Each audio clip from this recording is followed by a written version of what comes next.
نحمده ونصلي على رسوله الكريم اما بعد فاعوذ بالله من الشيطان الرجيم بسم الله الرحمن الرحيم رب اشرح لي صدري ويسر لي امري واحلل عقدة من لساني يفقهوا قولي اللهم انفعنا بما علمتنا وعلمنا ما ينفعنا وزدنا علما اللهم صل على محمد وعلى آل محمد كما صليت على إبراهيم وعلى آل إبراهيم إنك حميد مجيد اللهم بارك على محمد وعلى آل محمد كما باركت على إبراهيم وعلى آل إبراهيم إنك حميد مجيد. یہ انشاءاللہ تعالیٰ آپ کے لیے یہاں پہ لکھ دیا جائے گا. ہم انشاءاللہ شروع کرتے ہیں اپنا سبق. آج ہم نیکسٹ سبق شروع کرنے سے پہلے پیج نمبر 223 پہ ہم نے غزوہ بدر دوم، جس کو بدر ثانیہ بھی کہتے ہیں، بدر صغرا بھی کہتے ہیں، اس کو چھوٹا بدر وہ بھی کہتے ہیں، تو یہ ہم نے کور کر لیا تھا.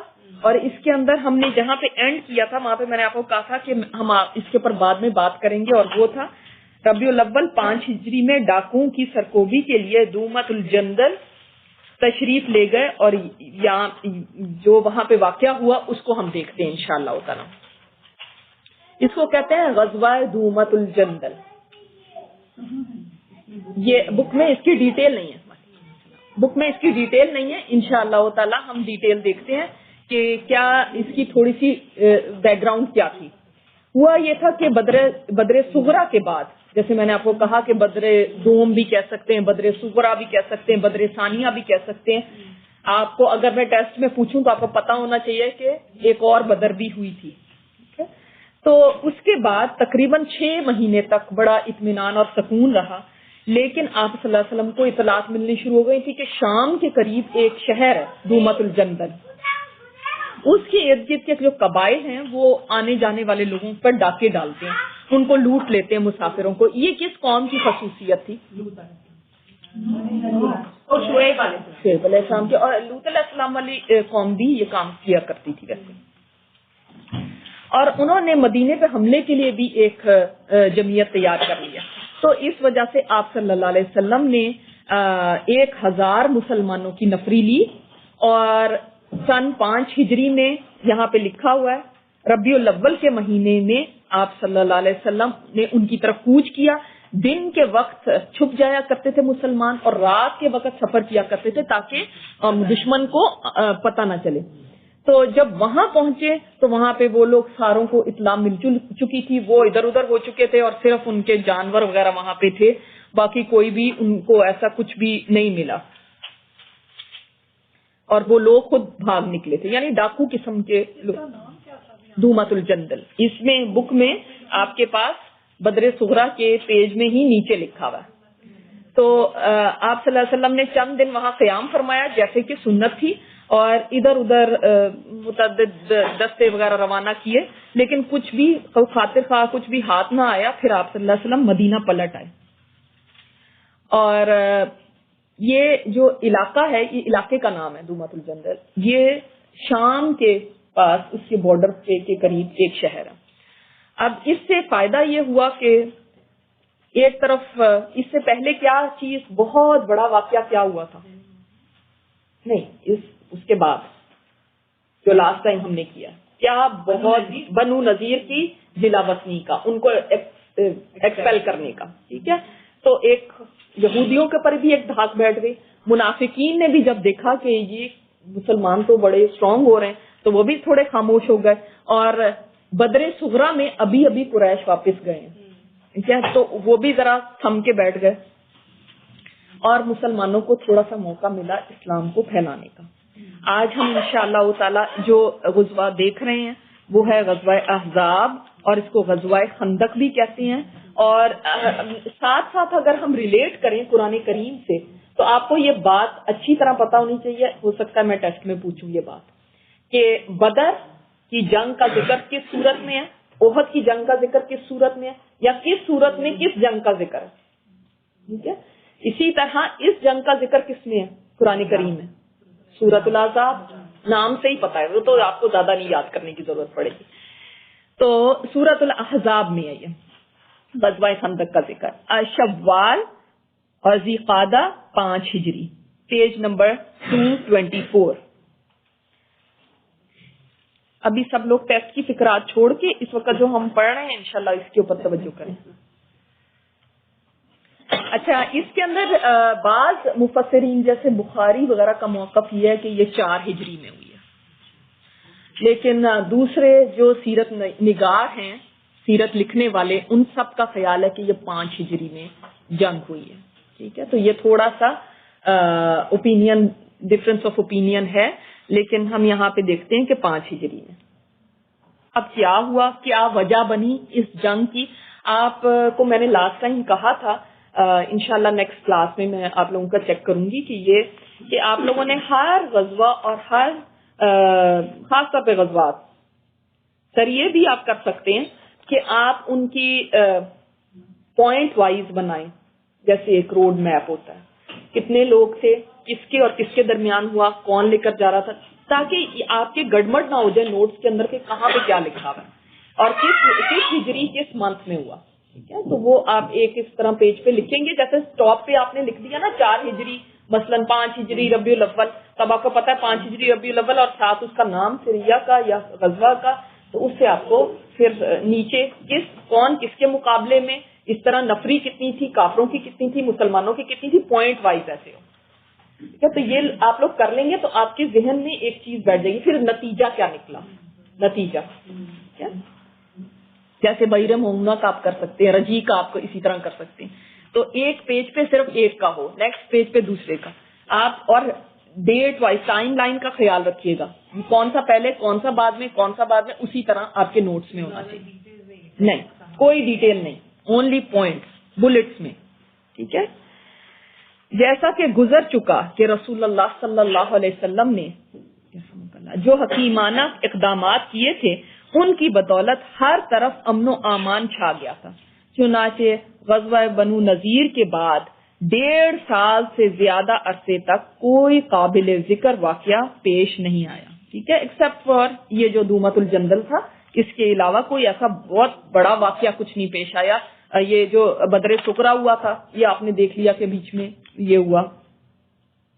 اور ایسا لگتا تھا کہ اب مسلمان اپنے دین کی اشاعت اور اپنے احوال کی اصلاح کے لیے کلی طور پر فارغ ہو جائیں گے. یعنی ایسے لگ رہا تھا کہ اب جو ہے نا مسلمانوں کو کچھ ریلیف ملا ہے.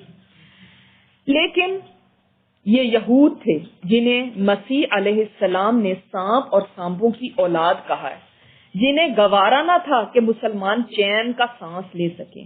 چنانچہ خیبر میں قیام کرنے اور مطمئن ہو جانے کے بعد انہوں نے سازشیں اور پس پردہ حرکتیں شروع کر دی اور اہل مدینہ کے خلاف قبائل عرب کا ایک نہایت زبردست لشکر لانے میں کامیاب ہو گئے. اب مجھے صرف بتائیں کہ خیبر میں کون تھے مقیم؟ یہود تو پہلے سے بھی تھے، ابھی کون گیا ہے؟ بنو نذیر گئے ہیں، وہاں پہ موو ہوئے، رائٹ. اب بنو نذیر کو ایک قلق تھا کہ ہمیں تو دیکھیں ہمارے باغ، ہمارے گھر، ہماری جاگیریں، ہمارے قلعے، ہم سارا کچھ چھوڑ کے، ان کو چین تو نہیں پڑ رہا تھا نا. اب وہ کہہ رہے تھے ہم کس طرح اس کو واپس لیں.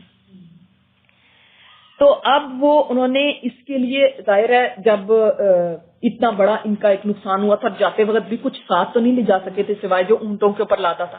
تو اب انہوں نے کیا کیا کہ کس طرح مسلمانوں کے خلاف ہم کھڑے ہوں. لیکن اللہ تعالیٰ نے قرآن کریم میں بھی فرمایا نا، ضربت علیہم الذلۃ اینما ثقفوا، جہاں پہ بھی یہ ہوں گے ان کے اوپر ذلت ہے، الا بحبل من اللہ وحبل من الناس، سوائے اس کے کہ لوگ ان کو تھامیں، لوگ ان کی مدد کریں، اللہ کی طرف سے ان کی مدد ہو تو پھر یہ کچھ کر سکتے ہیں، ورنہ یہ کچھ نہیں کر. لوگوں کی رسی آج تک دیکھیں، لوگ کوئی ہیں جو ان کو سپورٹ کرتے ہیں تو وہ کھڑے، خود نہیں کھڑے ہو سکے. ٹھیک ہے، اب کیا ہوا کہ اس کے اندر اہل سیر کہتے ہیں، اہل سیر کون؟ جو سیرت نگار ہیں. ٹھیک ہے، کہ یہود خیبر کے 20 سردار اور رہنما قریش کے پاس گئے. اب بڑے بڑے جو ان کے لیڈرز تھے وہ ایک ڈیلیگیشن جو ہے نا قریش کے پاس کیا، انہیں مدینہ کے خلاف جنگ پر آمادہ کیا اور اپنی مدد کا یقین دلایا. ان کو کہا کہ کیوں نہیں آپ ان کے خلاف جنگ کرتے. آپ کو پتا ہے کہ وہ قریش کے پاس کیوں گئے؟ ہم خیال تھے نا پہلے وہ دشمن ہے، اب یہ بھی ساتھ ان کی بھی دشمنی مل گئی تو ان کے پاس گئے. اب کیا ہوا، ان میں جو گئے تھے ان میں اہم ترین سلام بن ابی حقیق، حیی بن اخطب. حیی بن اخطب کا نام یاد رکھیے گا. بیٹی کون تھی؟ صفیہ، حضرت صفیہ جو امہات المومنین میں. کنانہ بن ابی حقیق اور کچھ سرداروں کے نام آتے ہیں. یہ مشرکین کے پاس گئے اور ان کو پیشکش کی کہ ہمارے ساتھ مل کے آپ جو ہے نا مدینہ پہ حملہ کریں، کیونکہ دشمن ایک تھا. قریش اس کے لیے تیار ہو گئے. اچھا، اب قریش میں ابو سفیان اس وقت سب سے ٹاپ لیڈرشپ میں، بدر کے بعد آپ کو پتا ہے ٹاپ لیڈرشپ میں ابو سفیان آ چکا تھا. تو ابو سفیان نے ان سے پوچھا ایک بات کہ ٹھیک ہے، ویسے تو دیکھیں جو بھی مسلمانوں کا دشمن ہے وہ ہمارا دوست ہے، لیکن یہ بتاؤ کہ کیا ہم حق پر ہیں یا محمد صلی اللہ علیہ وسلم؟ تو یہودی کہنے لگے تمہارا دین سچا ہے، تم ہدایت پر ہو. اس کے بارے میں اللہ تعالیٰ نے آیات بھی اتاری ہیں قرآن کریم میں. یعنی حالانکہ آپ دیکھیں کہ ان کے دین سے قریب ترین کون سا دین تھا؟ اسلام. لیکن اس نے کیا کہا کہ نہیں، تم حق پر ہو، بالکل الٹ. اور تو اسلام دشمنی میں آ کے انہوں نے یہ تک کہہ دیا کہ جو بت پرست ہیں، مشرک ہیں، وہ ہدایت پر ہیں. اب یاد رکھیے گا کہ ساؤتھ کی طرف قریش جو تھے سب سے زیادہ طاقتور تھے، اور نارتھ میں غطفان ایک بہت بڑا قبیلہ تھا، وہ سب سے زیادہ بڑا بھی تھا، طاقتور تھا. تو آپ سوچ لیں کہ مدینہ کے نارتھ میں کچھ لوگ ہیں اور مدینہ کے ساؤتھ میں کچھ لوگ ہیں. تو یہ لوگ اب بنو غطفان کے پاس گئے، انہوں نے بھی بات مان لی. اچھا، ان کو انہوں نے کیا آفر کیا؟ وہ بہت اجڑ قسم کے، بہت ہی جس کو کہیں گے نا بدو، صحیح بدو ٹائپ لوگ ہوتے ہیں، وہ تھے یہ بنو غطفان. اور ان کو انہوں نے آفر دی. ایسے تو انہوں نے ماننا نہیں تھا کیونکہ ان کا تو اتنا کوئی مسئلہ تھا نہیں، وہ نارتھ میں تھے. ان کو کیا مسئلہ تھا؟ قریش کو سب سے زیادہ ایک تو ان کی ہتک ہوئی تھی، ابھی ان کی بے عزتی ہوئی ہے، ٹھیک ہے. دوسری کیا تھی، اب ان کو بھی جرت نہیں اتنی آ رہی تھی کہ ہم اکیلے کیسے لڑیں گے.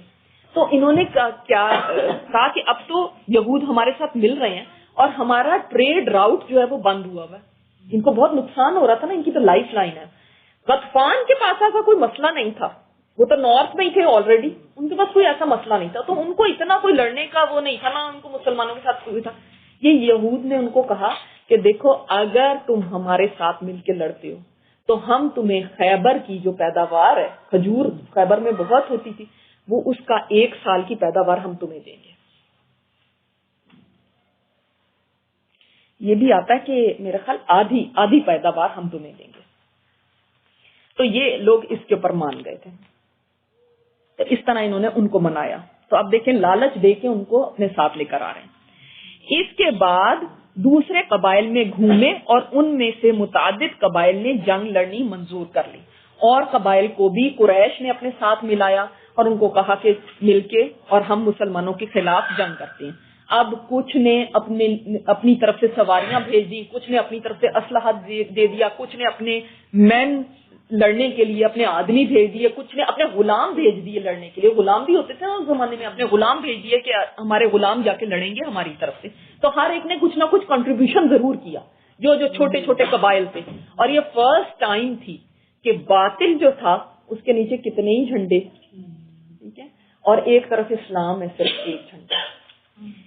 کبھی بھی ایسا نہیں ہوا تھا کہ یہ جو عرب تھے یہ ایک ساتھ مل کے لڑتے. بہت ہی ہو جاتا تو 2 قبیلے مل کے کسی کے خلاف لڑ لیتے تھے. ایسا نہیں ہوتا تھا کہ اتنے سارے قبائل. اسی لیے اس کا نام جنگ آزاد ہے نا، حزب کی جمع، حزب ہے گروپ.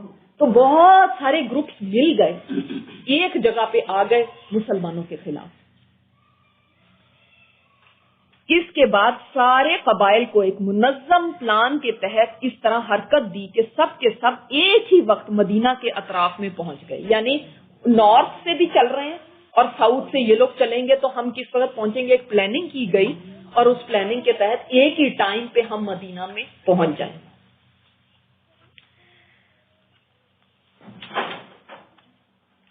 اور اس کے اندر انہوں نے کافی ایفرٹ کی, جا جا کے قبائل کو منایا, ان کو اپنے ساتھ ملایا, ان کو ان کی کو موٹیویٹ کیا. تو اس طرح کچھ قبائل کا نام آتا ہے, غطفانی قبائل کا, فزارہ, مرہ, اشجع, اور ان میں ایک نام انشاءاللہ بعد میں بھی ہم دیکھیں گے عینہ بن حسن کا آتا ہے, اور ایک نام طلیحہ کا آپ نے پچھلی دفعہ سنا تھا یا نہیں, یا پہلی دفعہ سن رہے ہیں؟ اچھا سنا تھا. کون تھا وہ؟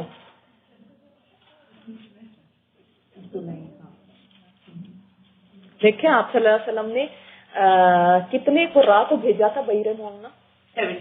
70. ٹھیک ہے, 70 قراء کتنے عرصے میں تیار کیے تھے؟ 3 سال 4 سال. ٹھیک ہے, تو 4 سال میں 70 قراء ادھر اور رجیع میں 10 اور بھیجے تھے, اور ظاہر پیچھے بھی ہوں گے. کیوں, کیسا پاسبل ہوا کہ 3-4 سال میں اتنے لوگ تیار ہو گئے؟ کیونکہ انہوں نے اپنے آپ کو علم کے لیے ڈیڈیکیٹ کیا تھا, علم کے لیے اتنی محنت کی تھی, دن رات لگائے تھے کہ آگے لوگوں کو پہنچانے کے قابل ہو گئے تھے. اور اگر ہم علم کو وقت نہیں دیں گے نا, تو ہم 10 سال بھی پڑھتے رہیں گے تو کچھ نہیں آئے گا. علم آرام کرنے سے نہیں ملتا, علم محنت کرنے سے ملتا ہے.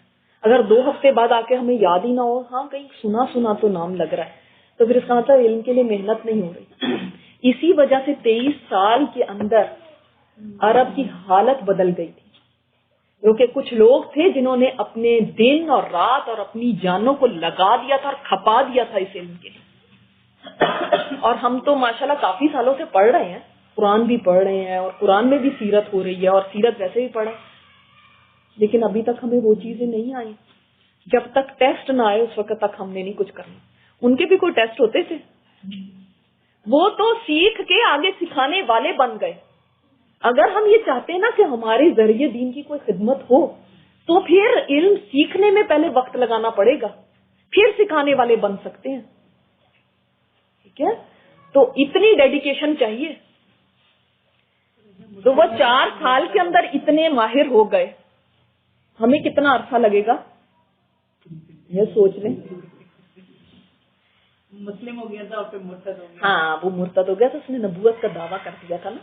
تو یہ طلیحہ ابھی وہ کافر ہی ہے, یہ بھی ان میں شامل تھا جو گئے تھے. تو یہ سارے مل جل کے 10,000 کا لشکر بن گیا تھا, اور یہ اتنا بڑا لشکر تھا کہ مدینے کی پوری آبادی بھی اگر ملا لی جاتی, عورتیں, بچے, بوڑھے, جوان سب بھی مل جاتے تو ان کے برابر نہیں تھے, تب بھی 10,000 نہیں تھے. تو اب یہ اتنی خطرناک بات تھی کہ اگر مسلمان الرٹ نہ ہوتے تو کیا ہونا تھا, اچانک سے یہ لشکر پہنچ جاتا تو پھر تو کام خراب ہو جاتا. لیکن مسلمان بہت چوکنے رہتے تھے, بہت الرٹ رہتے تھے. اس کی وجہ سے جب ان کو پتا چل گیا کہ اس طرح سے لشکر وہاں سے چلنے کا ایسا ارادہ ہو رہا ہے, ان کا مخبری ہو گئی, تو صحابہ کرام نے آپ صلی اللہ علیہ وسلم کو اطلاع دی. اور نبی کریم صلی اللہ علیہ وسلم کا طریقہ کیا تھا؟ مشورہ کرنے کا, شورا کا. حالانکہ آپ صلی اللہ علیہ وسلم سے اوپر کوئی ذات نہیں, ٹھیک ہے, آپ صلی اللہ علیہ وسلم سے بڑھ کے کوئی نہیں ہے کوئی انسانوں میں, پھر بھی آپ صلی اللہ علیہ وسلم اپنے صحابہ کو اس قدر اہمیت دیتے تھے, اس قدر اکرام کرتے تھے کہ ان سے مشورہ لیا کرتے تھے جب کوئی اہم کام ہوتا تھا. تو شورا اور خندق, اس اجتماع اور حرکت کی خبر بر وقت مدینہ پہنچ گئی, ان ٹائم. چنانچہ رسول اللہ صلی اللہ علیہ وسلم نے صحابہ کرام سے مشورہ کیا. سلمان فارسی رضی اللہ تعالیٰ عنہ نے خندق کھودنے کا مشورہ دیا, یہ رائے پسند کی گئی اور اسی پر اتفاق کیا گیا. اب جب صحابہ کرام کو پتا چلا, آپ صلی اللہ علیہ وسلم کو معلوم ہو کہ اتنا بڑا جتھا مل کے آ رہا ہے حملہ کرنے کے لیے, تو آپ صلی اللہ علیہ وسلم نے آپ صحابہ کرام سے پوچھا.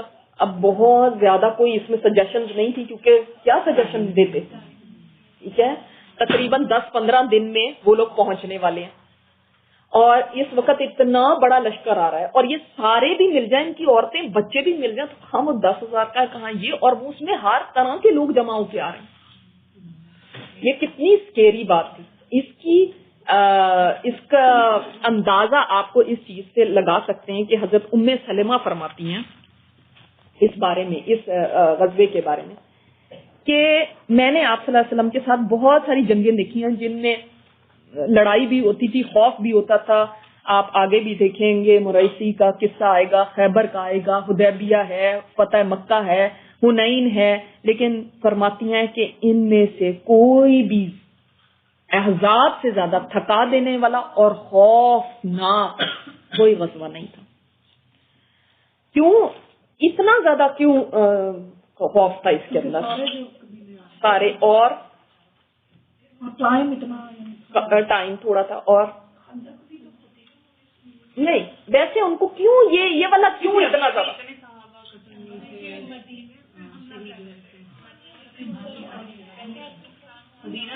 صحیح، ٹھیک ہے، اور کیا؟ اور ان کو مدینے میں رہ کے لڑنا تھا، تو وہاں پہ عام لوگ بھی تھے، کھانا پینا۔ دیکھیں یاد رکھیں کہ باہر سے تو جو آ رہے تھے، ایک دشمن ابھی اندر بھی بیٹھا ہوا۔ وہ کون تھے؟ کیا نام تھا اس قبیلے کا؟ بنو قینقاع کہاں ہے؟ بنو قریظہ۔ بنو قینقاع کہاں ہے؟ سب سے پہلے تو ان کو ایکسپیل کیا تھا۔ نمبر 2 کون ایکسپیل ہوئے تھے؟ بنو نذیر۔ نمبر 3 ابھی بیٹھے ہیں، یہ وہ ہیں جنہوں نے 3 دفعہ وعدہ کیا۔ پہلا جب آپ صلی اللہ علیہ وسلم ہجرت کر کے آئے میثاق مدینہ۔ نمبر 2 جب بنو قینقاع کو نکالا گیا تب آپ صلی اللہ علیہ وسلم نے ان سے پوچھا ہمارے ساتھ ہو کے نہیں؟ انہوں نے کہا بالکل ہم آپ کے ساتھ۔ نمبر 3 لاسٹ ٹائم ہم نے پڑھا تھا جب بنو نذیر کے پاس گئے تھے تو اس کے بعد ان کو آگے پوچھا تھا نا ابھی بھی تم ہمارے ساتھ ہو تو ہمیں بتا دو، لیکن پھر بھی ان کی طرف سے شر کا خطرہ رہتا تھا۔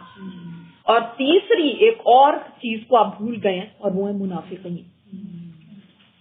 ٹھیک ہے، جب دشمن اتنے ہوں، آپ کے ودن دشمن بیٹھے ہوں تو پھر کتنا مشکل ہے۔ اب آپ صلی اللہ علیہ وسلم نے جب مشورہ کیا تو اس وقت حضرت سلمان فارسی نے فرمایا کہ رسول اللہ ہمارے ہاں یہ ہوا کرتا تھا کہ ہم خندق کھود لیا کرتے تھے جب ہماری جنگیں، کیونکہ حضرت سلمان فارسی کیا ادھر سے بلونگ کرتے ہیں؟ نہیں، وہ باہر کے ہیں، لیکن یہ ان کی فرسٹ جنگ تھی، اس لیے کہ اس سے پہلے جو جنگیں تھیں وہ انہوں نے کیوں نہیں لڑی؟ بدر اور احد، وہ تو یہیں پہ تھے نا، مدینہ میں ہی تو تھے، نہیں مسلمان ہو چکے تھے، غلام تھے، شاباش غلام تھے وہ، اور ان کو اپنے آقا سے فریڈم لینے کے لیے کچھ ٹائم لگا تھا۔ اس نے کہا تھا کہ جب وہ میں نے آپ کو قصہ بھی بتایا تھا درخت کھجوروں کے بڑے ہو جائیں اور وہ ہو جائیں تو پھر آپ کو آزادی ملے گی۔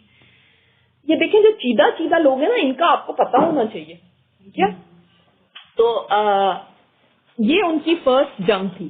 اب آپ یہ اندازہ کریں ہم لوگ ایک کمیونٹی بھی بن جائیں، ایک جگہ پہ بھی ہو جائیں تو پھر بھی ہمارے اندر یہ رہتا ہے وہ فلانے مہاجر ہیں، فلانے یہ ہیں، فلانے یہ زبان بولنے والے ہیں، فلاں بنگالی ہے، فلاں وہ ہے، فلاں پاکستانی ہے، فلاں پنجابی ہے، فلاں پٹھان ہے، یہ رہتا ہے۔ وہ سلمان فارسی کہاں سے آئے ہیں؟ باہر کے ہیں وہ، لیکن اس میں کوئی ڈفرنس نہیں ہے کہ آپ کہیں کہ ہم ہمارے قریشی کوئی بتائیں، قریش کچھ بتائیں گے، مہاجرین کچھ بتائیں گے تو ان کی سنی جائے گی، زیادہ سے زیادہ انصار کی سن لی جائے، یہ کیا باہر کا، اور پھر ایک غلام کی حیثیت تو اتنی نہیں ہوتی، لیکن اس سے پتہ چلتا ہے کہ آپ صلی اللہ علیہ وسلم کی مجلس میں ہر صحابی کی کیسے اہمیت تھی، آپ نے ان کو اپنے اخلاق سے اپنا بنا لیا تھا۔ اگر آپ نے کسی سے دین کا کام لینا ہے تو آپ کو ایسے ان کو اپنے ساتھ جوڑنا ہوگا اور اپنا بنانا ہوگا، ایسے ڈفرینسز نہیں رکھنے ہوں گے کہ تم کون سی زبان بولتے ہیں، پہلے ہم یہ دیکھیں، پہلے تم ہماری جگہ سے ہو کہ نہیں ہو۔ اگر آپ ایسے کریں گے تو ہمیشہ ڈسٹینس رہے گا۔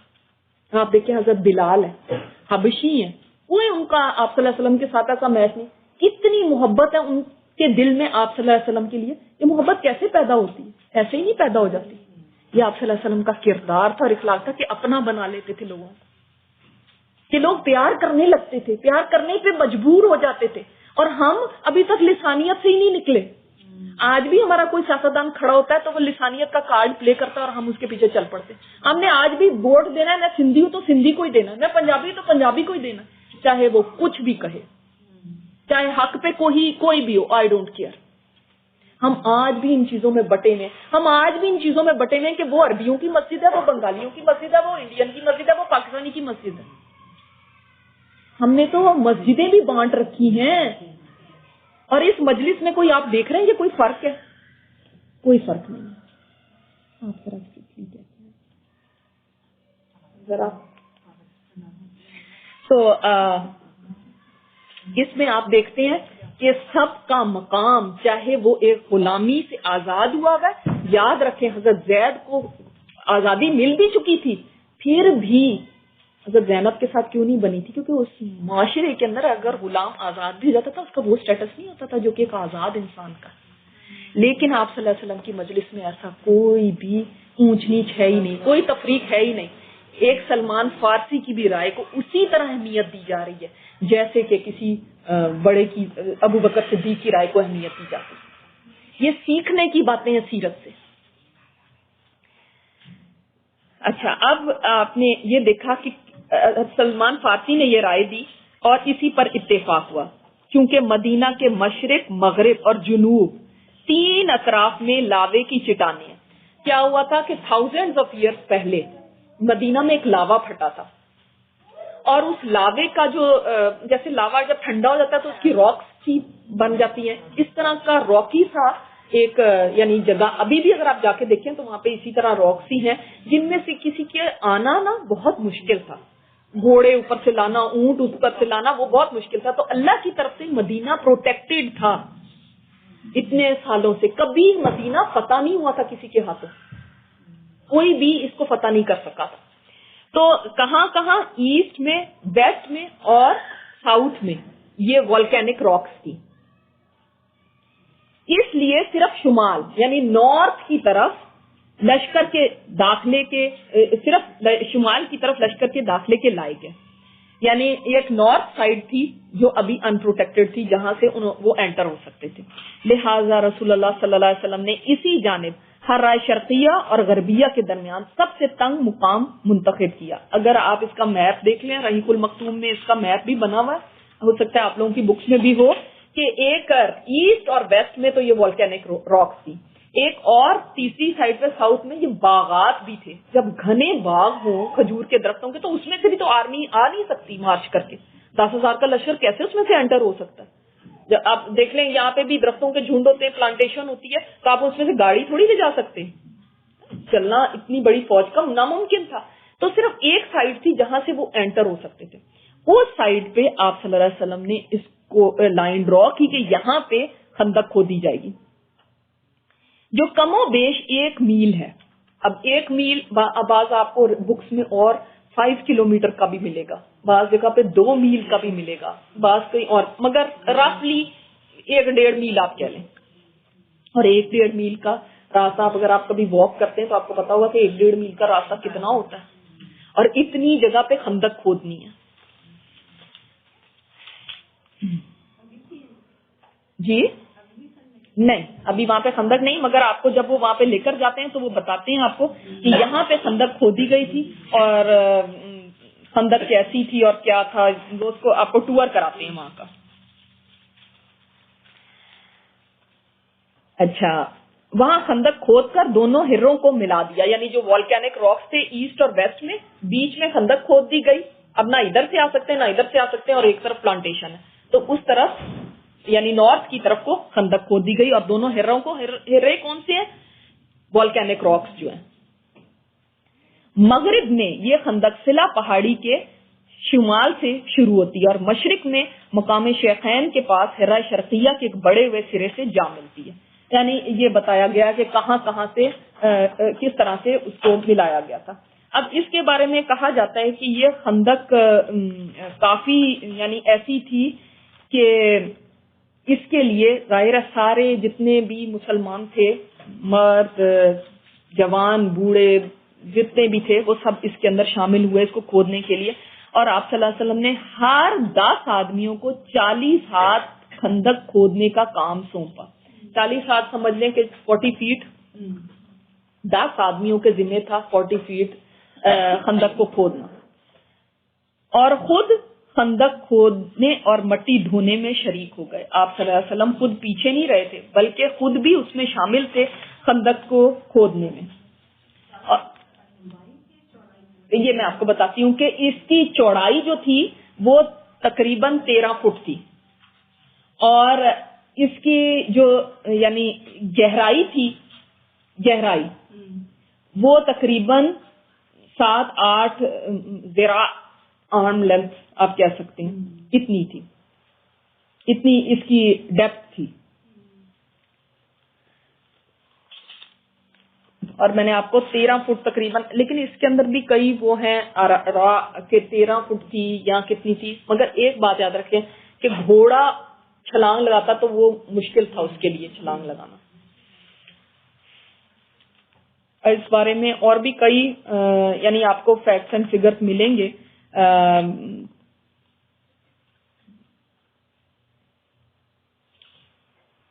40 فیٹ یعنی اس کو 40 فیٹ تک اس کی لینتھ انہوں نے کھودنی ہے، جو گہرائی اور وہ تو ایک جتنی 40 فیٹ انہوں نے یعنی 40 فیٹ تک کا ڈسٹینس ان کو کھودنا ہے. 40 فیٹ کہہ لیں کیونکہ 40 ہاتھ تقریباً اتنے بن گئے 40 فٹ. اور آپ صلی اللہ علیہ وسلم اس میں خود بھی شامل ہے. اب اس سے ہمیں کیا پتا چلتا ہے آپ صلی اللہ علیہ وسلم کا اسوہ، کہ ہر کام میں دیکھیں گے کہ یہ نہیں کہ بیٹھ کے بس دیکھ رہے ہیں کہ میں تو کمانڈر ہوں، میں تو یہ ہوں. ہر کام میں اپنے ساتھیوں کے ساتھ ہیں، ان کا ساتھ دے رہے ہیں. آپ کو وہ حدیث بھی یاد ہوگی کہ ایک جنگل میں گئے اور لکڑیاں جمع کر رہے تھے کھانا بنانے کے لیے، تو آپ صلی اللہ علیہ وسلم خود بھی ساتھ شامل ہو گئے. صحابہ نے حالانکہ وہ تو جانیں قربانی کرنے کو تیار ہوتے تھے کہ آپ کیوں ساتھ، آپ بیٹھے ہم کریں گے کام. آپ فرماتے تھے نہیں، مجھے بھی اتنا ہی اجر چاہیے، اتنی ہی نیکی کمانے کی مجھے بھی ضرورت ہے. تو آج بھی اگر آپ کسی بھی مقام پہ ہیں، چاہے آپ ایک ٹیچر ہیں، چاہے آپ کوئی بڑے آفیسر ہیں، کچھ ہیں، نہیں آپ بھی ساتھ ملے اپنے ساتھیوں کے. یہ ایک مزدوری کا کام تھا جو بڑا مشکل کام تھا، لیکن آپ صلی اللہ علیہ وسلم وہ جیسے ہمارے ہاں ہوتا ہے کہ چودراہٹ کے اندر ایک جگہ بیٹھ جانا اور بس وہیں سے دیکھتے جانا کہ میں تو کمانڈر ان چیف ہوں، میں کیوں کوئی کام کروں، میں کیوں ہاتھ ہلاؤں. اپنے ساتھیوں کے ساتھ مل کے کام کرنے والے. لیکن دل ایسے ہی نہیں جیتے جاتے. آج ہم بیٹھ جاتے ہیں، ہم کہتے ہیں پلیٹ میں کھانا بھی میرے سامنے لا کے رکھو کیونکہ میں بڑی چیز ہوں.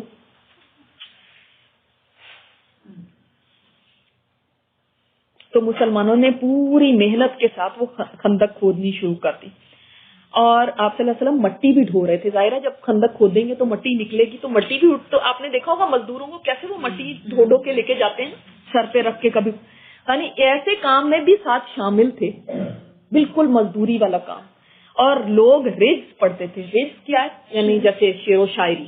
جیسے آپ آج بھی دیکھتے ہیں نا، اگر کچھ مزدوروں کو یا ان کو تو وہ ساتھ کچھ ترانے، کچھ کوئی گانے، کوئی جو بھی اس کی چیز ہوتی وہ گنگنانے لگتا ہے. اور آپ جواب دیتے تھے، پھر آپ رجز پڑھتے اور لوگ جواب دیتے. اب وہ رجز کیا تھی؟ اتنی خوبصورت رجز ہے. ایک تو آپ کو یہ بتا دوں کہ یہ سردی کے دن تھے اور سردی میں یہ خندق کھود رہے تھے. اور حضرت انس فرماتے ہیں کہ اس وقت ہمارے پاس غلام بھی نہیں تھے کہ خندق کھودنے میں کوئی حصہ ڈال دیں. چنانچہ جب اللہ کے رسول نے ان مجاہدوں کی مشقت اور بھوک کو دیکھا تو آپ صلی اللہ علیہ وسلم نے فرمایا اللہم ان العیش عیش الآخرہ فاغفر للانصار والمہاجرہ. اے اللہ، زندگی تو آخرت کی زندگی ہے، پس انصار اور مہاجرین کو بخش دے. رجز بھی دیکھیں کتنی خوبصورت، اتنی پیاری یہ بات لگتی ہے کہ واقعی زندگی تو عیش تو آخرت کا عیش ہے. ابھی انسان کی کتنی وہ سوچیں، ایک تھکے ہوئے ہیں، کام کر رہے ہیں، کوئی ہیلپ نہیں ہے، 10 دن کے اندر یہ کھودنی ہے، دشمن سر پہ آنے والا ہے، بھوک لگی ہوئی. اب آتا ہے اس کے اندر کہ بھوک کی بھی مشقت تھی، ابھی آگے آئے گا، اور سردی بھی تھی. آپ کو پتا ہے کہ جس وقت بھوک لگتی ہے تو سردی اور زیادہ لگنے شروع ہو جاتی ہے. روزہ وغیرہ اگر آپ نے رکھا تو اور ٹھنڈ لگتی ہے.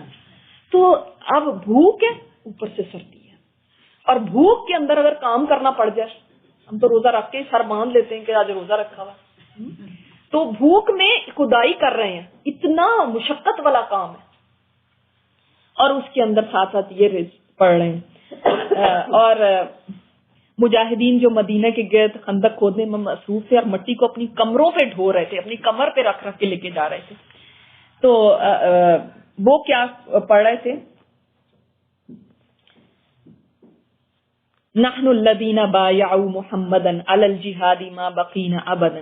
ہم وہ ہیں جنہوں نے جہاد پر اس وقت تک محمد صلی اللہ علیہ وسلم کی بیعت کی ہے جب تک ہمارے جسموں میں جان ہے. ہم نے اس وقت تک ان کے ساتھ بیعت کی تھی. حضرت انس فرماتے ہیں کہ اللہ کے رسول صلی اللہ علیہ وسلم نے صحابہ کو جوابی طور پہ یوں دعا دی، اللہم انہ لا خیر الا خیر الآخرہ فبارک فی الانصار والمہاجرہ. ہمیں تو ایسے باتیں بھی نہ آئے کہ کیسے یہ بات کرنی ہے, اور کتنی پیاری پیاری دعائیں ہیں. اے اللہ جو خیر ہے وہ تو آخرت کی خیر ہے, تو انصار اور مہاجرین کو تو برکت عطا فرما. حضرت انس فرماتے ہیں کہ ان صحابہ کی صورتحال یہ تھی کہ ایک مٹی بھر جو کا آٹا, جو ایک مجاہد کے حصے ایک مٹھی بھر جو کا آٹا, وہ ایک ایسے روغن میں تیل میں ڈال کے پکایا جاتا جس سے بو آتی تھی. آپ کبھی دیکھتے ہیں آئل بھی پرانا ہو جائے تو اسمیل کرنے لگتا ہے. یہی کھانا مجاہدین کے سامنے رکھا جاتا, وہ بھوکے ہوتے, کھاتے تو ان کے حلق میں اٹک جاتا تھا اور بو الگ آتی. آپ سوچیں بھوک لگی ہو تو آپ کو پڑھنے کوئی کہہ دیا جائے تو آپ کہیں گے میں نہیں آج پڑھ سکتی. آپ دیکھ لیں کہ ہماری اٹینڈنس کم ہو جاتی ہے رمضان میں بجائے زیادہ ہونے. روزے جو رکھے ہوئے اب ہمیں آرام کی ضرورت ہے. اور یہ دیکھو دین قربانیوں سے ملتا ہے, ایسے نہیں. ہم آج آرام پسند ہو چکے ہیں. کھانا نہ ملے تو ہم تو اس درس پہ بھی نہیں جاتے, ہمیں وہ بھی لکھنا پڑتا ہے کہ ریفریشمنٹ اینڈ لنچ سروڈ, کیونکہ ہماری زندگی کھانا اور پینا بن چکی ہے. انہوں نے تو نہ پوچھا کہ ملے گا کیا اس کے بعد, کیا کھانے کو ملے گا, کون سی پارٹی ہے اس کے بعد. بھوکے ہی رہنا ہے, پتہ نہیں رات تک بھی کھانا ملنا ہے کہ نہیں, اور ملے گا بھی تو یہ ملے گا, تو ہم کیوں کام کریں. اور دیکھو سبحان اللہ ان کی عورتوں کا بھی, کہ عورتوں نے بھی مردوں کا یہ نہیں کہا فلانے نے تو نہیں, وہ تو فلاں تو نہیں گیا, آپ کیوں اتنا کام کر رہے ہیں, آپ گھر بیٹھ جائیں, آپ کوئی بہانہ کر دیں. عورتوں کے بھی جذبے دیکھیں. تو ڈاکٹر حمید اللہ ایک ہسٹورین ہے, سبحان اللہ ان کی بہت خدمات ہیں, اور انہوں نے جا کے جس جگہ پہ جو واقعات ہوئے تھے وہاں پہ باقاعدہ رہ کے اور ان سے چیزوں کو دیکھا اور ان کو آبزرو کر کے پھر اس کے بعد ان کی تحقیق سے انہوں نے جو بات کی ہے, تو انہوں نے یہ فرمایا ہے کہ گھوڑا پھلانگ نہیں سکتا تھا, اتنی بڑی خندق تھی. تو خندق تقریباً 10 گز چوڑی اور شاید 5 گز گہری, گز کا تو آپ کو پتا ہے نا میٹر گز ہوتے ہیں, اتنی تھی. مطلب یہ ان کی تحقیق ہے, میں نے کہا نا سب کی الگ الگ وہ تھی. تو اسی طرح حضرت برا بن عازب کہتے ہیں کہ احزاب کے دن میں نے اللہ کے رسول کو دیکھا کہ آپ خندق کھود رہے ہیں اور اس کے اندر سے مٹی اٹھا کے لا رہے ہیں, اور آپ صلی اللہ علیہ وسلم کے پیٹ مبارک پر اس قدر مٹی پڑ گئی کہ پیٹ نظر نہیں آتا تھا. آپ صلی اللہ علیہ وسلم کے سینے پہ نا گھنے بال تھے, تو فرمایا کہ وہ بھی مٹی سے اٹ چکے تھے.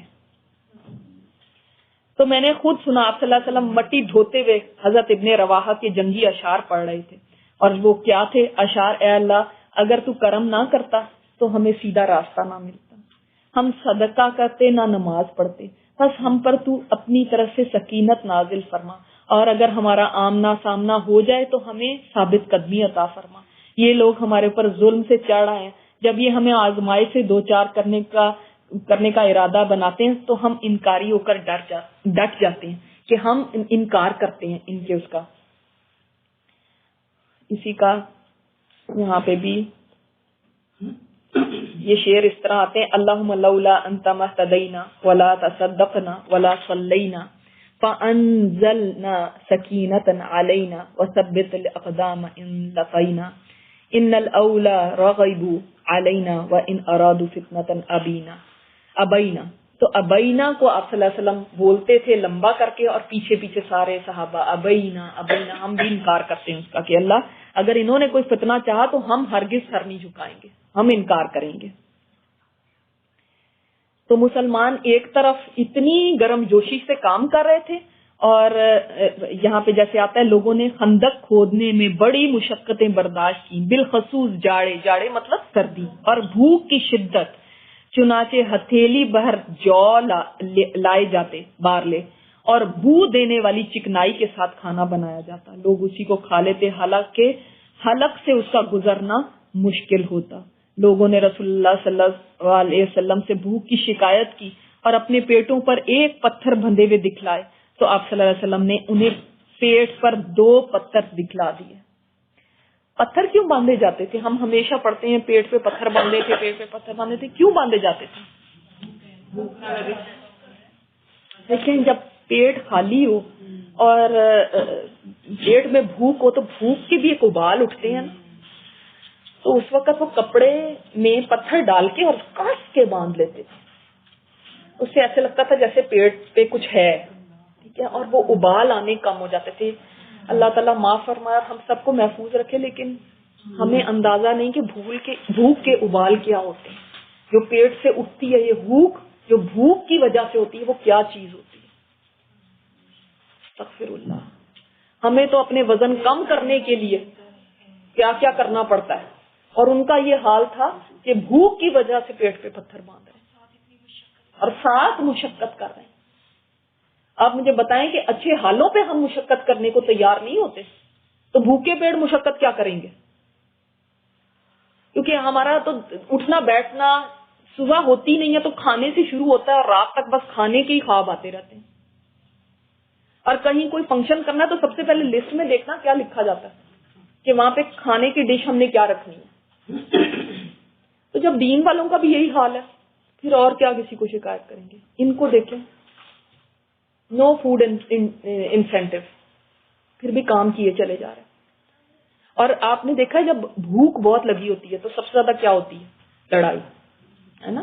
غصہ بہت آتا ہے. یہاں پہ کوئی لڑائیاں نہیں ہو رہی, کوئی فرسٹریشن نہیں ہے ایسی کہ ایک دوسرے کے ساتھ ہی گتھم گتھا ہوئے پڑے کہ کیا مصیبت ہے اور کیا یہ ہمیں کام مل گیا. کوئی شکایت نہیں.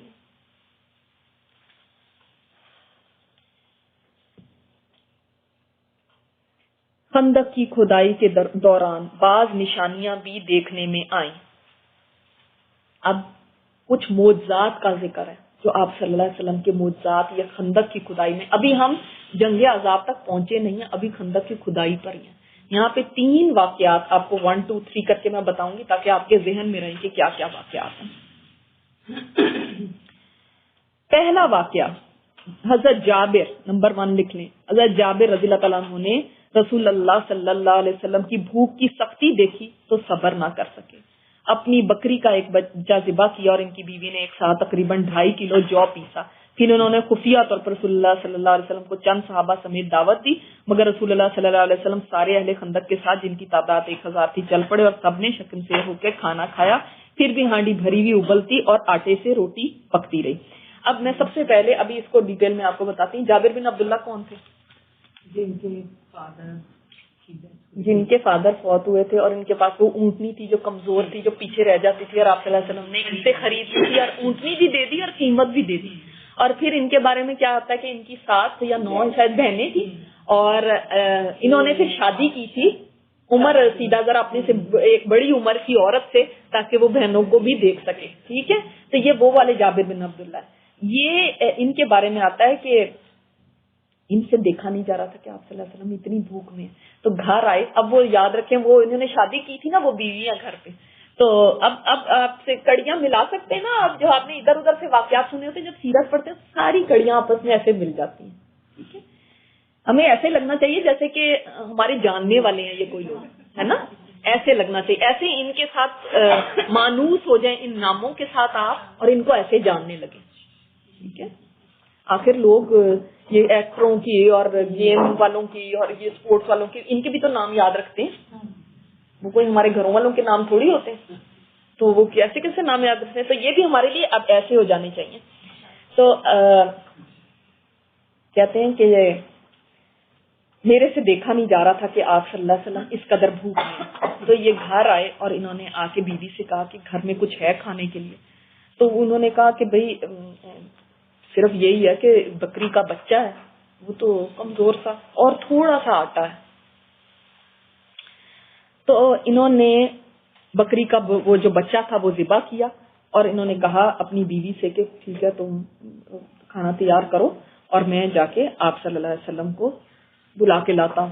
بیوی نے کہا کہ آپ ان کو وہاں پہ کہہ دینا اتنا زیادہ تو کھانا ہے نہیں, تو اس لیے آپ صلی اللہ علیہ وسلم اپنے ساتھ کچھ ایک دو لوگوں کو لا سکتے ہیں, کتنا کو گوشت ہوگا, گھر والے بھی ہیں. تو ان کی زبانی یہ قصہ سنتے ہیں. حضرت جابر بن عبداللہ فرماتے ہیں میں رسول اللہ صلی اللہ علیہ وسلم کے پاس گیا اور فرمایا, میں نے عرض کی اے اللہ کے رسول مجھے ذرا گھر جانے کی اجازت ہے. آپ نے اجازت دی. میں نے گھر میں قدم رکھتے ہی اپنی بیوی سے کہا میں نے آج اللہ کے رسول کو فاقوں کی جس حالت میں دیکھا اس نے مجھے تڑپا دیا. مجھے بتاؤ میرے گھر میں تمہارے پاس کوئی کھانے کی چیز ہے؟ بیوی نے کہا کچھ جو ہے اور بکری کا بچہ ہے.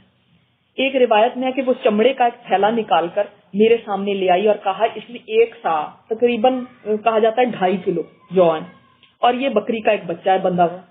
اب میں نے بکری کے بچے کو ذبح کر دیا اور میری بیوی نے جو چکی میں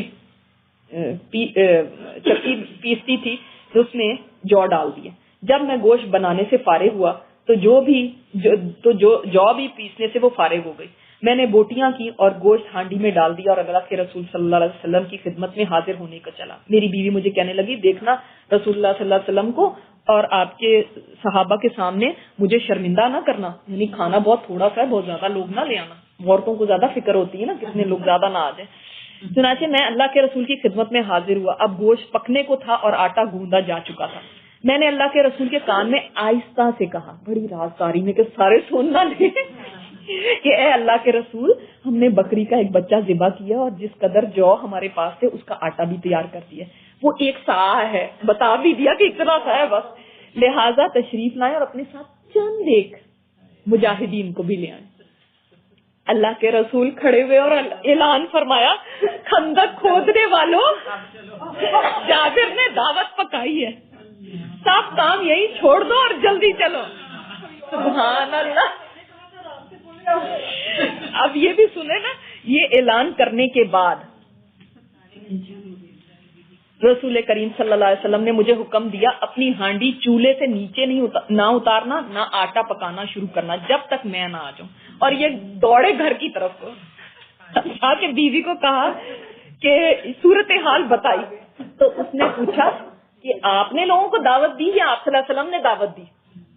فرمایا کہ آپ صلی اللہ علیہ وسلم نے دعوت دی۔ پھر انہوں نے کہا پھر بے فکر ہو جائے۔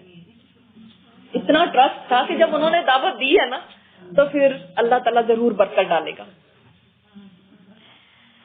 اب اللہ کے رسول صلی اللہ علیہ وسلم اور انصار اور مہاجرین سارے کے سارے تقریباً 1000 تھے، وہ چلے۔ فرماتے ہیں حضرت جابر کہ میری بیوی آٹا نکال کر اللہ کے رسول صلی اللہ علیہ وسلم کے سامنے لے آئی۔ آپ صلی اللہ علیہ وسلم نے اپنا لعاب مبارک اس میں ملایا اور برکت کی دعا کی۔ اس کے بعد آپ صلی اللہ علیہ وسلم نے فرمایا اب روٹیاں پکانے والی کو بلاؤ، وہ میرے سامنے روٹیاں پکانی شروع کرے اور سالن ہانڈی سے نکالتی چلی جائے لیکن چولہے سے ہنڈیاں نہ اتارے۔ اب آپ صلی اللہ علیہ وسلم نے مجاہدین سے کہا اندر داخل ہو جاؤ اور بھیڑ نہ کرنا، ظاہر ہے 1000 تو اتنے سے گھر میں نہیں آ سکتے تھے۔ اور اس کے بعد فرمایا کہ 10 لوگ جائیں کھانا کھائیں اور نکل آئیں، پھر 10 جائیں پھر کھانا کھائیں پھر نکلیں۔ اس کے بعد آپ صلی اللہ علیہ وسلم پکی ہوئی روٹیوں کا چورا کرنے لگے اور اس پر گوشت ڈالنے لگے۔ یہ کھانا آپ صلی اللہ علیہ وسلم مجاہدین کے آگے رکھنے لگے۔ ہانڈی اور تنور دونوں ڈھکے ہوئے تھے۔ اسی طرح آپ صلی اللہ علیہ وسلم روٹی چورا کرتے جاتے اور اس میں گوشت ڈالتے جاتے، یہاں تک کہ تمام مجاہدین نے پیٹ بھر کے کھانا کھایا اور کھانا پھر بھی بچ گیا۔ آپ تو یہاں پہ دیگ بھی پکائیں تو 1000 لوگوں کو نہیں کھلا سکتے، اور وہ بھی جو بھوکے ہوں۔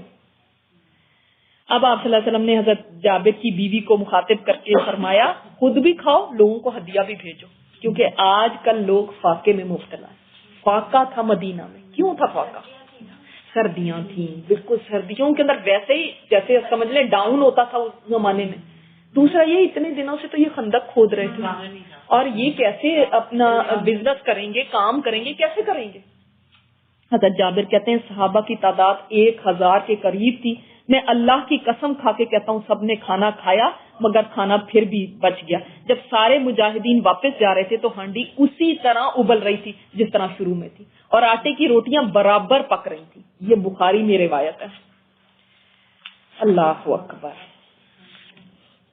یہ آپ صلی اللہ علیہ وسلم کا معجزہ ایک ہو گیا۔ دوسرا معجزہ، حضرت نعمان بن بشیر کی بہن خندق کے پاس 2 مٹھیاں کتنی ہوں گی، 2 مٹھی کھجور لے کر آئیں کہ ان کے بھائی اور ماموں کھا لیں گے، بھائی اور ماموں کے لیے کہ میں لے جاؤں۔ لیکن رسول اللہ صلی اللہ علیہ وسلم کے پاس سے گزری تو آپ نے ان سے وہ کھجوریں لے لی اور ایک کپڑے کے اوپر بکھیر دی، پھر اہل خندق کو دعوت دی۔ اہل خندق انہیں کھاتے گئے اور وہ بڑھتی گئیں یہاں تک کہ سارے اہل خندق کھا کے چلے گئے، اور کھجوریں تھی کہ کپڑوں کے کناروں سے باہر گر رہی تھی۔ سبحان اللہ، 2 مٹھی کھجوریں 1000 لوگ، 2 مٹھی کھجوریں تو شاید اس کلاس کو بھی پوری نہ آئے، ہے نا؟ سبحان اللہ۔ پھر اسی طرح تیسرا معجزہ آپ صلی اللہ علیہ وسلم کا یہ تھا کہ حضرت جابر سے ہی روایت ہے، جابر یہ والا بھی بات فرماتے ہیں کہ ہم غزوہ خندق کے موقع پر خندق کھود رہے تھے کہ ایک سخت قسم کی چٹان نمودار ہوئی اور وہ ہم سے ٹوٹ نہیں رہی تھی. یہ یہاں پہ بھی ہے, یہ دیکھیں. اب یہیں سے ہم پڑھ لیتے ہیں انشاءاللہ تعالی. خندق کی کھدائی کے دوران حضرت جابر اور ان کے ساتھیوں کے حصے میں ایک سخت چٹان نما زمین آ گئی. اب جب جیسے کھودتے کھودتے ایک اتنی سخت راک تھی کہ وہ ٹوٹ نہیں رہی تھی کسی سے. اب وہیں سے ساری خندق کھودنی ہے. تو اب کسی نے مشورہ دیا کہ ایسا کرتے ہیں, جیسے آپ مثلا یہاں سے آ رہی ہیں تو یہ ٹیبل بیچ میں آ گئی, تو آپ نے ذرا سا ادھر سے ہو کے چلی گئی. تو انہوں نے کہا یہ راک کو چھوڑ دیتے ہیں, سائڈ سے ہو کے ہم کر لیتے ہیں. تو باقیوں نے کہا نہیں, جب تک آپ صلی اللہ علیہ وسلم اجازت نہ دیتے. آپ صلی اللہ علیہ وسلم کے پاس گئے تو عرض کرنے لگے خندق میں ایک سخت قسم کا چٹان سامنے آ گئی ہے جو ٹوٹنے کا نام نہیں لیتی. اس وقت بھوک کی شدت کی وجہ سے آپ صلی اللہ علیہ وسلم کے پیٹ مبارک پر پتھر بندھا ہوا تھا. 3 دن ہو چکے تھے کہ کوئی ایک لقمہ چکھنے کے لیے بھی نہیں ملا تھا, اور آپ صلی اللہ علیہ وسلم اسی حالت میں چٹان کے پاس پہنچے. کدال ہاتھ میں تھام کر ضرب لگائی تو ضرب لگتے ہی وہ چٹان ریت کا ڈھیر بن گئی. یہ تیسرا معجزہ آپ نے دیکھا. اسی طرح ایک اور معجزہ تھا جو سامنے آیا, جس کو بھی جو یہاں پہ بھی بیان کیا ہوا, یہ ایک اور معجزہ تھا آپ صلی اللہ علیہ وسلم کا. ہاں یعنی چوتھا کہہ سکتے ہیں, اس میں تو پیشین گوئی ہے بیسیکلی, وہ یہ بھی دیکھ لیتے ہیں. خندق کی اچھا یہاں تک ہم نے نبی کریم صلی اللہ علیہ وسلم نے اتر کر بسم اللہ کہا اور کدال سے ایک ضرب لگائی تو ایک ٹکڑا کٹ گیا اور اس سے ایک روشنی نکلی. آپ نے فرمایا اللہ اکبر, مجھے شام کی کنجیاں دی گئی اور اس وقت میں اس کے سرخ محل دیکھ رہا ہوں. اس کے بعد آپ نے دوسری ضرب لگائی اور فتح فارس کی خوشخبری سنائی. پھر تیسری ضرب لگائی اور فتح یمن کی خوشخبری سنائی اور پوری چٹان کٹ گئی. یہ بھی طبرانی میں یہ واقعہ تفصیل سے اس طرح آتا ہے کہ یہ چٹان حضرت سلمان فارسی کے سامنے رکاوٹ بنی تھی. تو آپ صلی اللہ علیہ وسلم کو جب بلایا گیا تو آپ نے بسم اللہ کہا اور اس کے اوپر ضرب لگائی تو اس کا 1/3 حصہ ٹوٹا تھا. تو تب آپ نے فرمایا اللہ سب سے بڑا, اللہ اکبر, کعبہ کے رب کی قسم, رومیوں کے محلات. پھر دوسری ضرب لگائی تو باقی حصہ بھی ٹوٹ گیا. اس وقت آپ نے فرمایا اللہ اکبر, رب کعبہ کی قسم, فارس کے محلات. اور اس وقت 2 ہی سپر پاور تھی, روم اور فارس. اور مسند احمد کی حدیث میں ہے کہ آپ نے فرمایا مجھے شام کی کنجیاں دے دی گئی ہیں, اللہ کی قسم میں اس وقت اس کے سرخ محلات دیکھ رہا ہوں, وہاں کے پیلسز تھے سرخ رنگ کے, حالانکہ آپ صلی اللہ علیہ وسلم نے زندگی میں کبھی نہیں دیکھے تھے.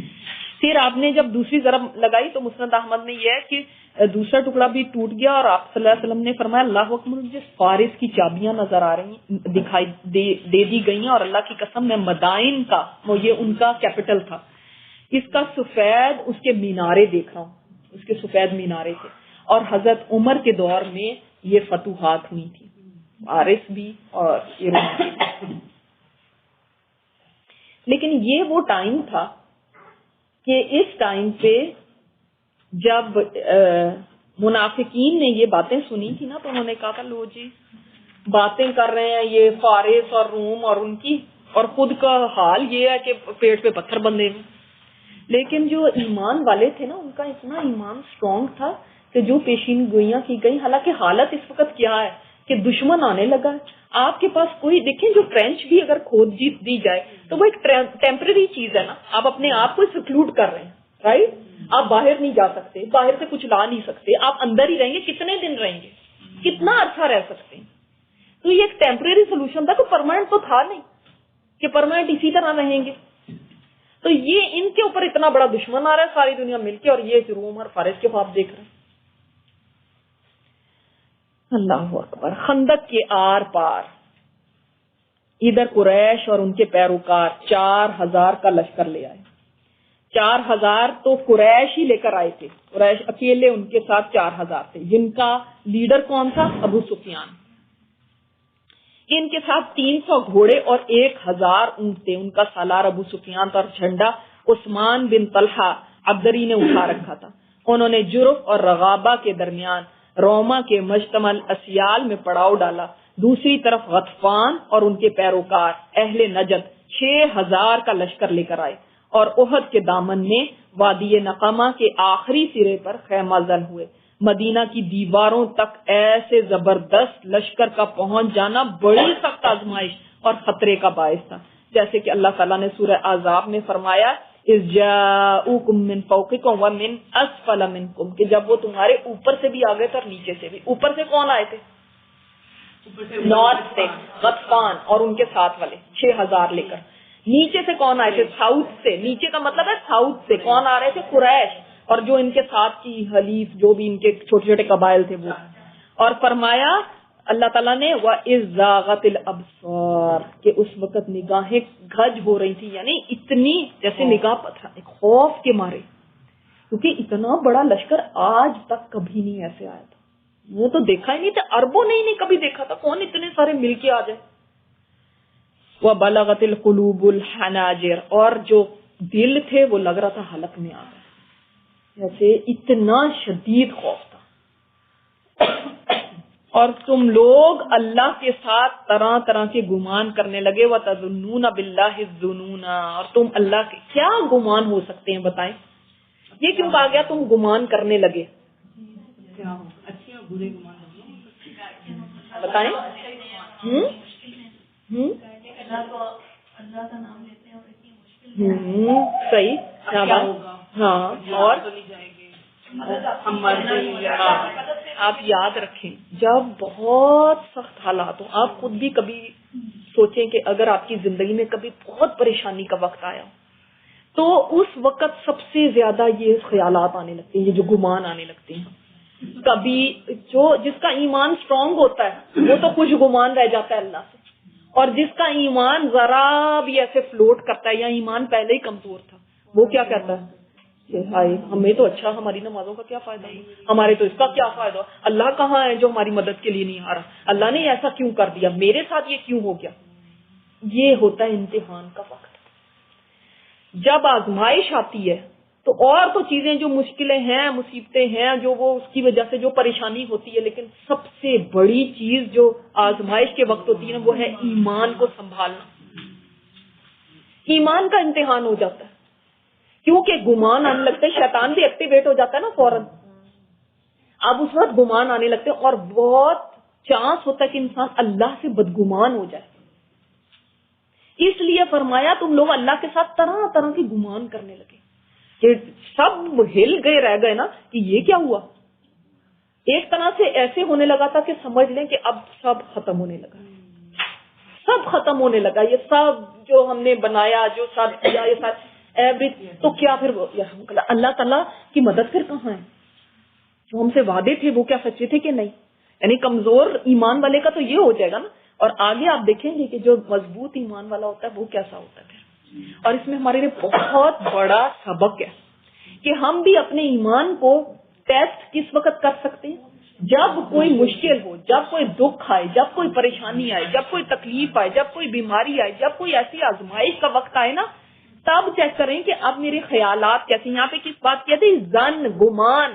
منہ کے الفاظ تو ہمیں پتہ ہے، وہ پھر بھی ہم اپنے آپ کو روک لیں، لیکن کئی گمان آتے ہیں، ذہن میں کئی چیزیں چل رہی ہوتی ہیں، ان کو چیک کیا کریں، پتہ چل جائے گا میرا ایمان کتنا ہے۔ یہ اچھے بیٹھے ہوئے ڈرائنگ روم میں اور مزے کرتے ہوئے پتہ نہیں چلتا ایمان کا کہ کیا ہے۔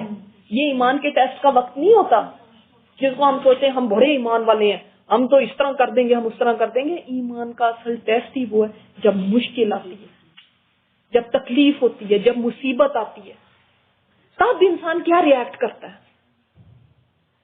لیکن انسان یہ نہیں سوچتا نا کہ اللہ تعالیٰ اس میں بھی مجھے اس کی بہتری ہے، وہ مجھے نکھار رہا ہے، وہ مجھے صاف کر رہا ہے۔ تو انسان اگر سوچے کہ آزمائش کا جو وقت ہے وہ بھی اس کو کندن بنانے کے لیے ہوتا ہے، چاہے وہ بیماری ہے، چاہے وہ کوئی بھی چیز ہے، اس سے بھی اس کے گناہ جھڑ رہے، ہو سکتا ہے اللہ تعالیٰ اس کو پاک کر کے اپنے سے ملانا چاہتا ہو،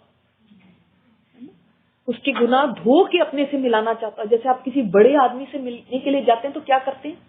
پاک صاف ہوتے ہیں، ہے نا، نہاتے ہیں، دھوتے ہیں، اچھے کپڑے پہنتے ہیں۔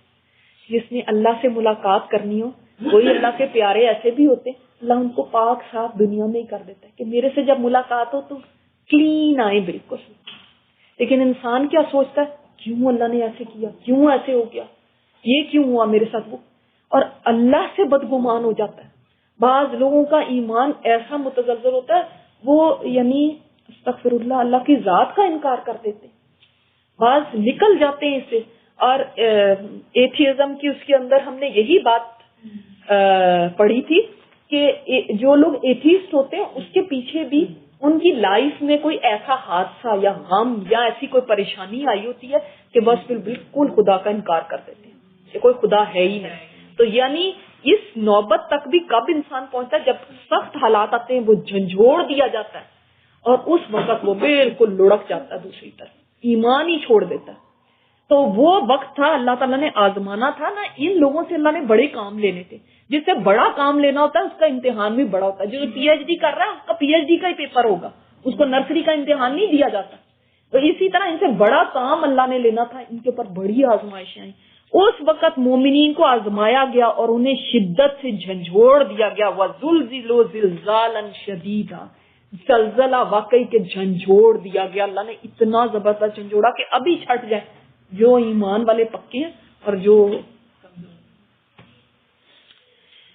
اللہ اکبر. لیکن اللہ تعالیٰ نے اس موقع پر مومنین کو ثابت قدم رکھا, جیسے ہم نے پڑھا بھی تھا نا سورہ ابراہیم میں کہ اللہ ثابت قدمی دیتا ہے, پھر اس زندگی میں بھی دیتا ہے, موت کے وقت بھی دیتا ہے, قبر میں امتحان جب ہوتا ہے سوالوں کا اس میں بھی ثابت قدمی دیتا ہے. وہ آیت ہے نا ان الذین قالوا ربنا اللہ ثم استقاموا, وہ لوگ جنہوں نے کہا ہمارا رب اللہ ہے پھر اس پہ استقامت کے ساتھ رہتا تھا. تنزل علیہم الملائکہ, ان کے اوپر فرشتے اترتے ہیں. لا تخافوا ولا تحزنوا, نہ تم ڈرو نہ غم کرو, ہم تمہارے اولیاء ہیں اس دنیا میں بھی اور وہاں پہ بھی. اللہ ان کو اس طرح ثابت قدمی دیتا ہے. لیکن ان کا جن کا ایمان مضبوط ہو اللہ پہ, تو اللہ تعالیٰ فرماتے ہیں ان کے بارے میں, اور جب اہل ایمان نے ان جتھوں کو دیکھا تو کہنے لگے یہ تو وہی چیز ہے جس کا اللہ اور اس کے رسول نے ہم سے وعدہ کیا تھا, اور اللہ اور اس کے رسول نے سچ فرمایا تھا. اور اس حالت نے ان کے جذبہ ایمان اور اطاعت کو اور زیادہ بڑھا دیا. وہ لشکر آپ دیکھ رہے ہیں اب وہ اپنی آنکھوں کے سامنے کہ یہ تو ہمارے سر پہ آ کے کھڑا ہو گیا, اتنا ہزاروں بندہ اس کے اندر. اب جب وہ دیکھتے ہیں تو بجائے اس کے کہ وہ ڈر جاتے, وہ کہہ رہے ہیں اسی کا تو وعدہ اللہ اور اس کے رسول نے کیا تھا. کیا وعدہ کیا تھا؟ ام حسبتم ان تدخلوا الجنہ, کیا تم نے گمان کر رہے تم ایسے ہی جنت میں چلے جاؤ گے؟ ہاں, تم نے ایسے ہی سمجھ لیا تھا کہ مفت میں چلے جاؤ گے, اور ابھی تو تم پہ وہ آزمائش گزری ہی نہیں جو تم سے پہلے لوگوں پہ گزری ہے. وَلَمَّا يَعْلَمِ اللَّهُ الَّذِينَ جَاهَدُوا مِنْكُمْ وَيَعْلَمُ الصَّابِرِينَ, اللہ نے تو ابھی دیکھا ہی نہیں ہے کہ تم میں سے لڑنے والے کون سے, اس کے راستے میں اسٹرگل کرنے والے کون سے اور صبر کرنے والے کون سے. ابھی تو اللہ نے دیکھا ہی نہیں. جب ابھی یہ ٹیسٹ ہی نہیں ہوا تو تم نے ایسے ہی سمجھ لیا تم ایسے ہی بس جنت میں دوڑتے ہوئے چلے جاؤ. انہوں نے کہا اس کا تو ہم سے وعدہ ہوا تھا, یہ تو وہی چیز ہے, ٹیسٹ آ گیا ہے. انہوں نے پہچان لیا. اللہ اکبر, کیسے ایمان تھے ان کے. تو پھر اللہ بھی ایسے لوگوں کو مضبوط رکھتا ہے نا. اور دوسرے تھے البتہ منافقین اور بیمار دلوں والوں کا حال کیا تھا. ایک منافقت ہوتی ہے یاد رکھیں, اور ایک بیماری دلوں کی, یہ دو ڈفرنٹ چیزیں ہیں. منافقت الگ چیز ہے اور دل کی بیماری یعنی ایمان کا کمزور ہونا یہ الگ چیز ہے. وہ منافق نہیں ہوتے لیکن ان کا ایمان اتنا کمزور ہوتا ہے, جیسے سمجھ لیں بیماری ابھی فرسٹ سٹیج پہ ہے تو ابھی اس کے چانس ہیں کہ یہ ٹھیک ہو جائے, ایمان کمزور ہے. انہوں نے کیا کہا, ما وعدنا اللہ ورسولہ الا غرورا, ہم سے تو اللہ کے رسول نے اور اللہ نے جو وعدہ کیا تھا وہ تو دھوکا تھا. یہ تو ہمیں ایسے ہی کہتے رہے کہ اللہ کی مدد آنی ہے, یہ نہیں, یہ کیا ہو گیا ہمارے ساتھ. یعنی اب تو کوئی چانس ہی نہیں لگ رہا تھا نا کہ ہم کیسے بچیں گے, بتاؤ ہم کیسے ان کا مقابلہ کر سکتے ہیں. جو ظاہری اسباب دیکھے گا تو ظاہر کی نظر سے کیا پتا چل رہا ہے کہ اب نہیں بچنا ہم نے. لیکن وہ یہ بھول گئے نا کہ ان اللہ علی کل شیء قدیر, وہ یہ بھول گئے ولا تہنوا ولا تحزنوا وانتم الاعلون ان کنتم مؤمنین. اگر تم ایمان والے ہو تو کیوں غم کرتے ہو, کیوں تم سستی کر رہے, تم نہیں ہوگے غلبہ پانے والے. یہ بھول گئے, وہ اللہ کی طاقت کو پیچھے نہیں دیکھ رہے تھے, وہ صرف اسباب کو دیکھ رہے تھے. اور یہی فرق ہے نظر کا, جو ایک ایمان والے کی نظر میں ہوتا ہے اور ایک دوسرے کی جس کے پاس ایمان نہیں ہے.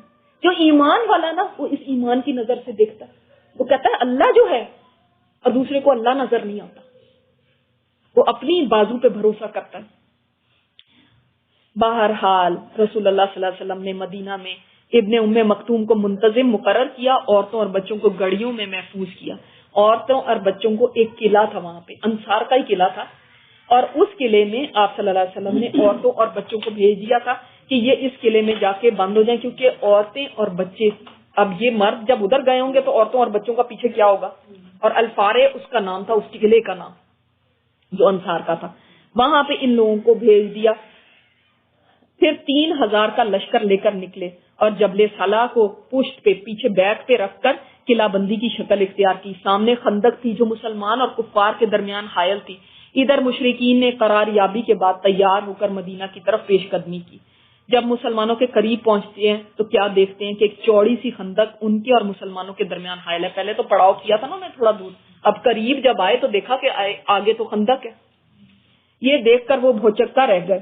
ابو سفیان نے بے ساختہ کہا، تلک مکیدۃ ما عرفها العرب، ایسی یہ چال ہے جس کو عرب جانتے نہیں ہیں، کیونکہ عرب میں پہلے کبھی بھی خندقیں کھودنے کا کچھ پتہ ہی نہیں تھا کہ خندق کیا چیز ہوتی ہے۔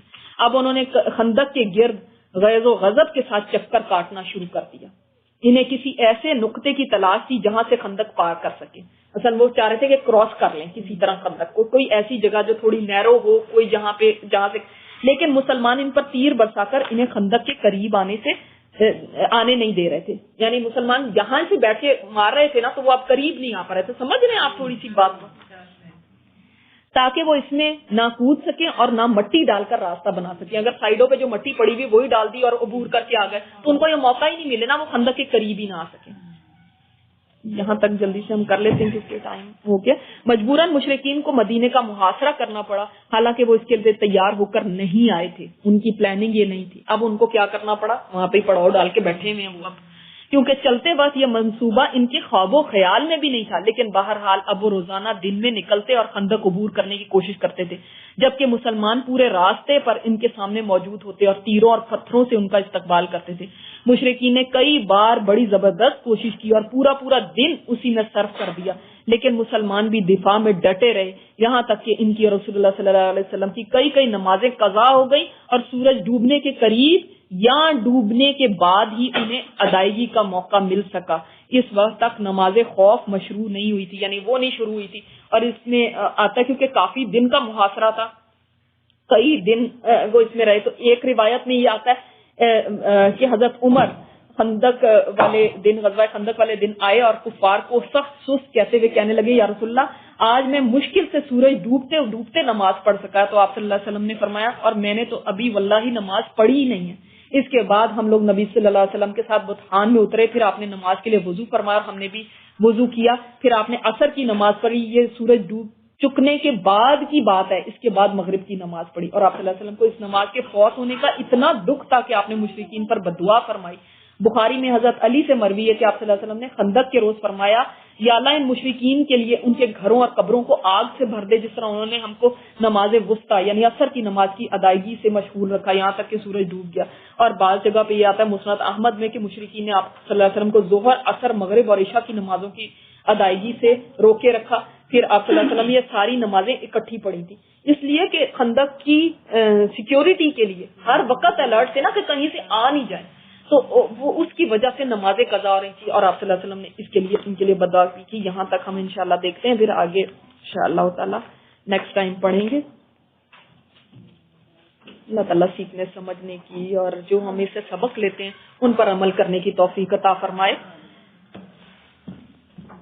اور ہم دیکھیں گے کہ دن کے وقت تو اس طرح ان کو مارتے تھے، اور رات کے وقت بھی کیسے سیکیورٹی، کیسے پہرے دیے جاتے تھے اس خندق کے۔ انشاءاللہ سبحانک اللہم و بحمدک، نشہد ان لا الہ الا انت، نستغفرک و نتوب الیک۔ السلام علیکم و رحمۃ اللہ وبرکاتہ۔